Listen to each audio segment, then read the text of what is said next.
If you've been on social media at all lately, you have definitely seen them.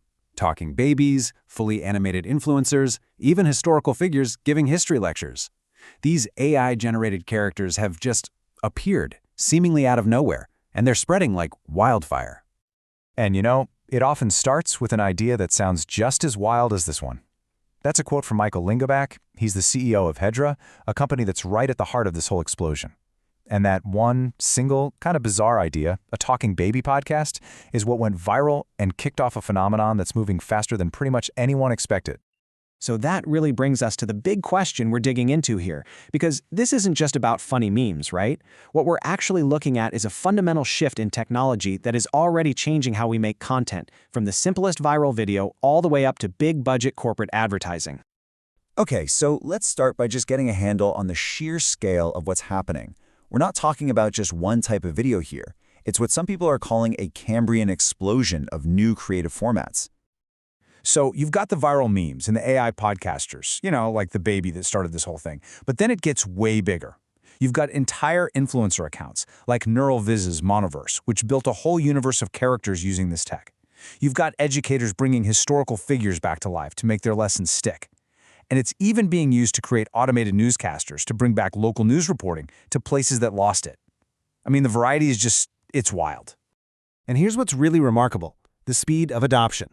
Lingelbach himself was totally shocked to see an ad for some complex enterprise software that was using his technology, copying the exact style of those viral baby memes. It just goes to show how quickly these fun consumer trends are being turned into serious tools for business. The line between playing around and professional work is blurring incredibly fast. So how is any of this possible? Well, it all comes down to a fundamental change in how AI video models are being built. And to really understand that, we need to look at the core idea behind a company like Hedra. The key concept to wrap your head around is the primitive, which is basically the core building block the AI thinks in. For most AI video tools up until now, that primitive has been a short, isolated video clip. But for this new wave of tech, the primitive is the character itself. This tiny shift, from focusing on the scene to focusing on the subject, well, that changes everything. This contrast really says it all. The old way, you'd type in a text prompt and just hope for the best, with very little control over the outcome. The new way is a totally different ballgame. You start with a character, you give it a voice, and you tell it your intent. The AI doesn't just generate a scene, it generates a performance. It's about baking personality, consistency, and control right into the model from the very beginning. So this new character-first approach has absolutely massive implications. Why? Because it's not just for professional animators anymore. It's about putting a really powerful new storytelling tool into the hands of millions of people. This quote from Lingelbach really gets to the heart of the mission. The goal here isn't to disrupt Hollywood by replacing actors. It's to grow the entire creative landscape by enabling a whole new class of storytellers. People who always had ideas but never had the tools, the budget, or the technical skills to actually bring them to life. Until now. And you can see this playing out everywhere. Creators are using it to scale up their digital presence without having to be on camera 24/7 and burn out. AI filmmakers can now create these long, expressive monologues that were pretty much impossible before. Marketers are creating hyper-personalized content. And hobbyists? Well, they're building entire video channels around super niche interests. Everything from camera reviews to, yes, a penguin-themed account with millions of followers. And this is here you start to see just how intuitive and kind of smart this technology is.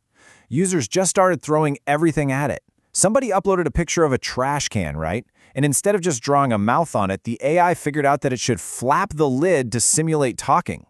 That shows this deep, intrinsic understanding of communication that goes way beyond simple lip syncing. So, where does all this go from here? Well, generating pre-recorded videos is really just the beginning. The clear next step, the next frontier, is making these characters fully interactive. You can really see a clear evolution in how we direct these models. We started with basic text prompts. Now we're in a multimodal phase, mixing and matching different inputs.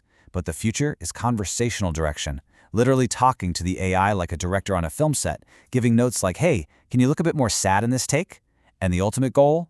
A live, two-way conversation with an AI actor who performs for you on command. But here's the really surprising bottleneck.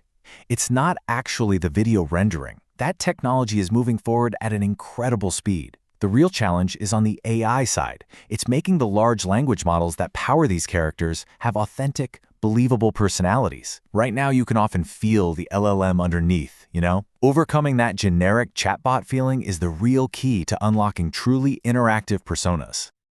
Of course, with any technology this powerful, you absolutely have to talk about the rules of the road. When you're creating whole new forms of entertainment, you have to create some new guardrails to go along with them. The risks here are pretty obvious. To fight back against the abuse of people's likenesses, companies like Hedra have built celebrity filters in from day one. To deal with misinformation, there's a big push for platforms to use content ID systems, kind of like what YouTube does for music. Laws like the AI Transparency Act are coming, and they'll require all synthetic media to be clearly marked. And when it comes to harmful content, the only real defense is aggressive, proactive moderation, right from the moment a tool goes live. So this all leaves us with a final, and I think really powerful question. The consensus seems to be that no, AI won't replace human storytellers, but by lowering the barrier to entry so dramatically, it will absolutely redefine who gets to be one. It's unlocking this huge wave of creativity from people and communities we've never heard from before. And the real question is, what new stories are they going to tell?